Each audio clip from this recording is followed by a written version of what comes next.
Hello, YNABers. My name is Jesse Meekum, and this is podcast number 84 for You Need a Budget, where we teach you 4 rules to help you stop living paycheck to paycheck, get out of debt, and save more money. My apologies for my absence. I was sick, then we had our company meetup, and then I had another trip with some scouts. So it's good to be back in the saddle and see good things happening while I was gone. We had our company meetup in Santa Cruz and got together with all the full-time YNAB team and had a great time. We took some surfing lessons. We did a redwood forest zipline tour, and we did my favorite thing, which was to go to the mystery spot. That's all I'm going to say about it, because it's a mystery. You can Google it. Anyway, we had a good time. We mainly played, but we did talk a little shop one of the evenings out on the beach and just discuss the future of YNAB, what we think should happen in the next year or so. And it got me excited. I'm excited that we have a great team, and I'm excited for what we are working on. So we're still working through our support hire, part-time hire. That has been a long process, partly because of the meetup and the prep for that, and partly because we had so many applications, almost 200, I think. And then we'll also probably be looking for a new developer here shortly. So if you are a developer, keep your eyes peeled. We are a great company to work for. I have not yet done my June budget because I've been on these trips. So we're now sitting here at, check it, June 11th, and we are budgetless. Am I freaking out? No, this has happened before. Would I like to get it done? Yes. But yesterday I had to do the books for the company in YNAB, of course. And so I really, after 2.5 hours of that, it's a long process, not YNAB's fault, just all the bookkeeping that goes into the company.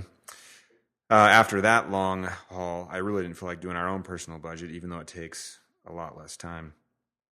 Workflow for me and Julie, mainly me, is to enter stuff in YNAB on our phones.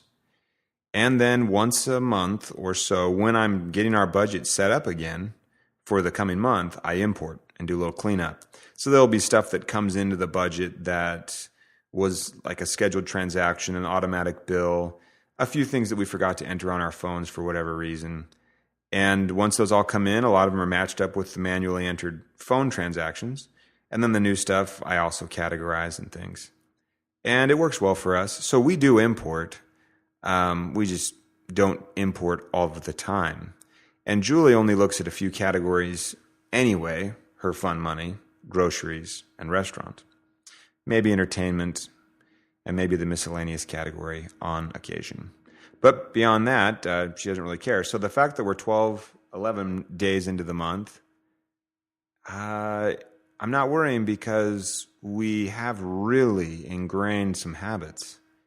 And our spending would remain under control for some period of time going forward. I don't know how long it would last. And I'm confident that despite our 10.5 years of budgeting every month, if we were to stop, if we were just to say, you know what, we're in a good rhythm. We know how much we spend. That's such a famous excuse. Oh, I know how much I spend. No, you don't. But unless you're tracking it, of course. But we could say, well, we've been doing this for so long. I mean, this is just automatic for us. We're on autopilot. I wonder how many months it would take before we were spending more than we would otherwise. The budget reins you in. And sometimes you that are really good at it and really in the habit, sometimes you can get a little bit cocky like me. And you could say, hey, we don't need a budget for the first 11 days of the month. We're fine. But how much longer could you go before you start paying the price? So if you're operating sans budget, it's time to get on with it, just like I will today, probably once I wrap up with this podcast. And if you are operating on a budget and you feel like everything's on autopilot, maybe you want to back off a little bit or check the budget less frequently. I would only caution you that there is a price to be paid as you decrease the frequency and familiarity that you have with your budget. That's really all I wanted to say. I'm glad to be back. And until next time, follow YNAB's 4 rules and you will win financially. You have not budgeted like this.